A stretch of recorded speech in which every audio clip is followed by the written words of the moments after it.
and choose your soup. Mr. Messy, you must always cover your mouth when sneezing in the presence of others. Sorry, Mr. Fussy. That one snuck up on me.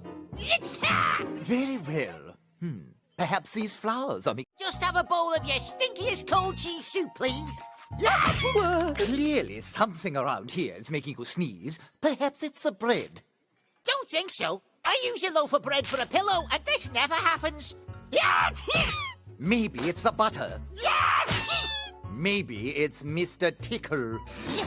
But I can't tickle from over here. No, something else is making me sneeze. What's a tablecloth? Mr. Fussy, would you like a tickle? No, I would not. What I would like is to have a civilized dinner with civilized companions with whom I might enjoy a delicious cold soup. That's it! I have tried Occasion.